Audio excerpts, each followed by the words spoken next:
Fala galera, estamos começando mais um programa Geek História, o programa que leva o conhecimento até você através do mundo geek, nerd e muito rock and roll.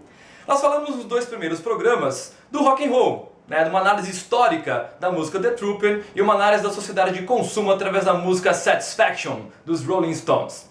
Um parêntese, Rolling Stones, Mick Jagger, Keith Richards, Ron Wood, Charles Watts, muito obrigado por aquela noite memorável e épica no Morumbi, que foi o show de vocês no final de fevereiro. Valeu! Cara, sensacional.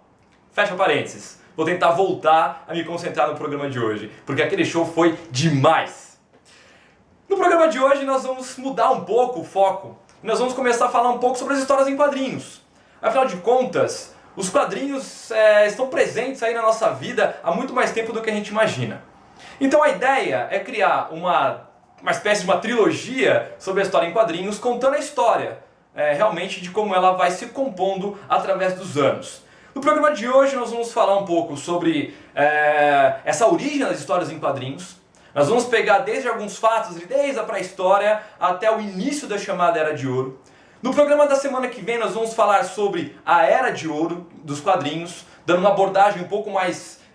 vamos aprofundar um pouco mais a abordagem na Era de Ouro, na Era de Prata dos quadrinhos, mostrando como isso vai se transformando ao longo do século XX, até nós chegarmos no terceiro programa, que vai falar um pouco sobre os quadrinhos mais na atualidade, onde a ideia é finalizar dando uma abordagem de Batman e Superman através da obra de Frank Miller, O Cavaleiro das Trevas, já que vai estar pertinho da estreia do filme Batman vs Superman, A Origem da Justiça. Então eu convido vocês a ficarem ligados nessas próximas 3 semanas, não perderem nenhum dos nossos programas, para que vocês possam acompanhar essa evolução dos quadrinhos e para que vocês possam chegar no filme Batman vs Superman, conhecendo um pouco mais de toda essa história. Eu falei que os quadrinhos eles começam basicamente ali na pré-história. Nós temos aí a formalização dos quadrinhos no século XIX, mas se nós formos pensar que os quadrinhos são uma sequência narrativa através de imagens que vão narrando alguns fatos que acontecem, seja ele na sociedade, através da política, economia ou de qualquer meio que seja, então nós vamos ter lá na pré-história, com a famosa arte rupestre, as primeiras imagens, as primeiras gravuras que vão ficar contando uma história. Os homens da caverna pintavam ali, muitas vezes, algumas cenas do seu cotidiano e muito mais relatos sobre as caças que eles faziam. Tem desenhos dos caras caçando mamute, tigre, dente de sabre, qualquer outro bicho que tenha por ali. É a primeira ideia que se tem, a primeira noção que vai acabar se usando dessa chamada arte rupestre.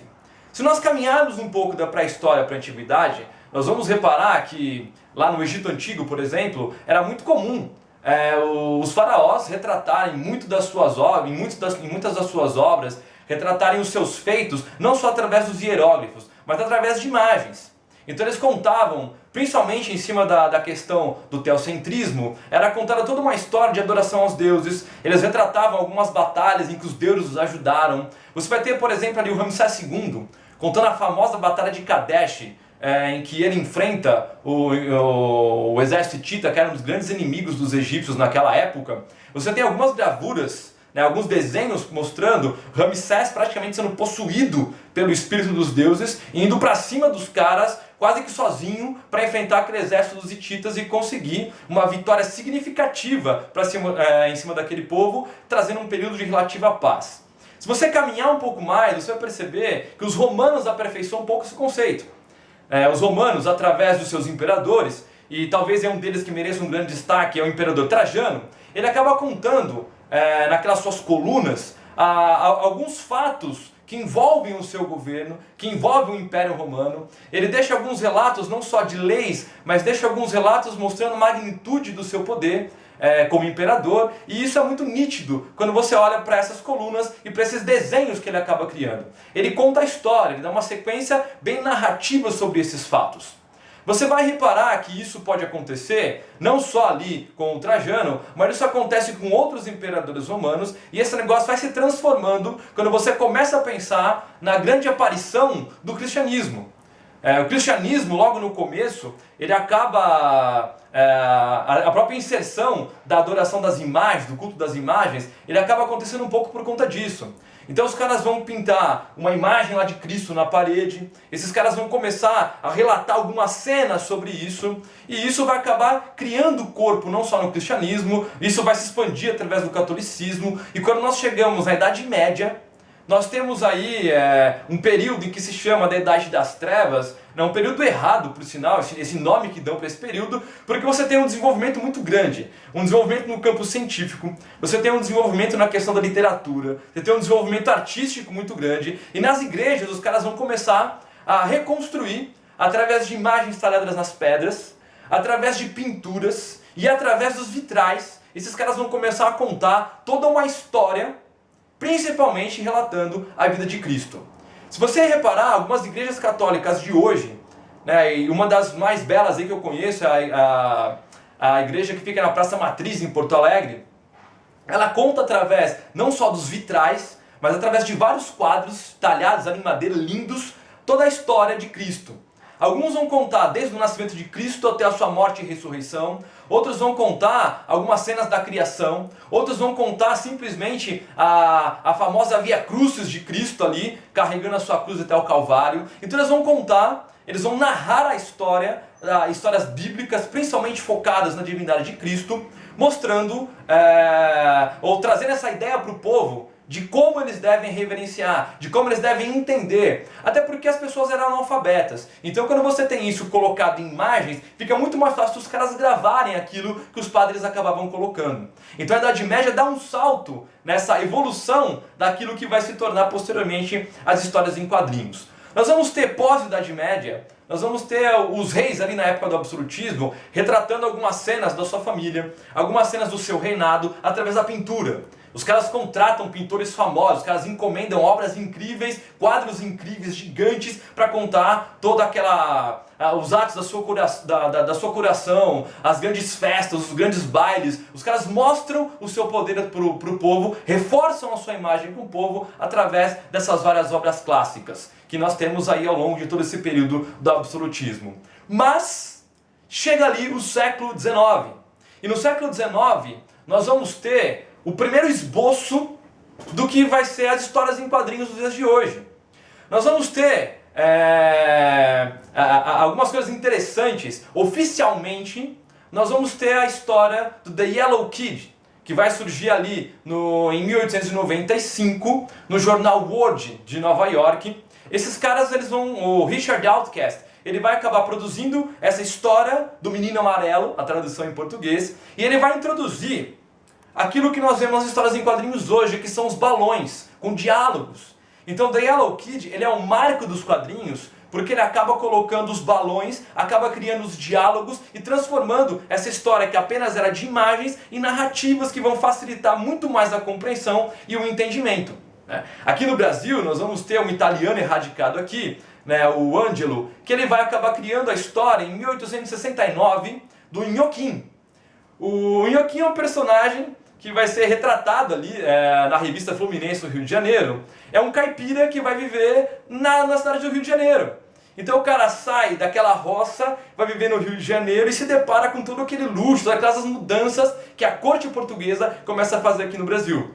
Então aquilo que você vê nos dias de hoje, em séries, em filmes no cinema, desses caras que vão retratar como é que é um cara do interior na cidade grande, um dos primeiros caras que retratam isso são nas histórias em quadrinhos do Inhoquim, que é fantástico. Joga no Google, procura, e você vai ver algumas cenas hilárias que fizeram um sucesso absurdo no jornal Fluminense aqui no Brasil.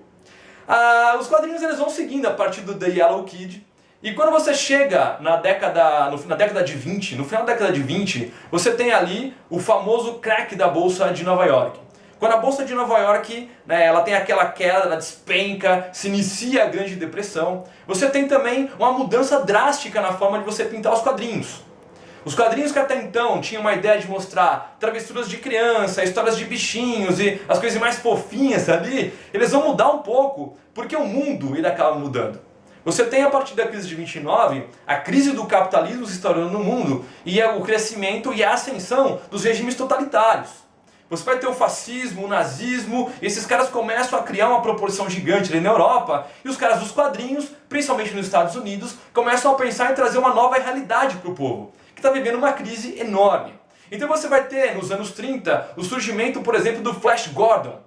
O Alex Raymond cria o Flash Gordon, é uma criação totalmente imaginária, de um dos primeiros heróis que vão surgir num contexto mais moderno. Nós temos também o Dick Tracy, que é criado, ele é criado pelo Chester Gould, e o Chester Gould ele acaba criando o Dick Tracy num contexto de gangster. Então, você tem na cidade de Chicago, principalmente ali com Al Capone, toda a crise que se instaura nos Estados Unidos, ou até antes da crise ali, o tráfico de bebidas, porque era proibido a bebida alcoólica. Então, Dick Tracy acaba entrando no meio do mundo dos gangsters, muito bem retratado pelo Chester Gould. E o Tarzan, o cara que é retratado pelos cinemas, aí pela Disney, através de desenhos, filmes, esse cara aí vai ser uma criação, na verdade uma adaptação do Hal Foster, colocando o Tarzan em foco nos anos 30. Isso são algumas das primeiras transformações que começam a surgir. Um detalhe, todos esses heróis que aparecem aqui nos anos 30, esses caras aí eles usam roupa normal, são caras, entre aspas, normais que vivem no meio da população. O primeiro herói que vai dar início àquilo que nós vamos chamar da Era de Ouro dos quadrinhos, é o primeiro cara que vai aparecer mascarado, que vai aparecer todo camuflado aí, é o Fantasma. O Fantasma era escrito pelo Lee Falk e pelo Ray Moore, escrito pelo Lee Falk, desenhado pelo Ray Moore, e ele vai ser o primeiro herói fantasiado da história. O Lee Falk ele também vai acabar escrevendo a história do Mandrake. Então o Mandrake aí é outro super-herói que surge nesse embalo dos anos 30. E talvez aí o super-herói que mais vai ser um dos que vão mais ser aclamados nos dias de hoje, é o Superman.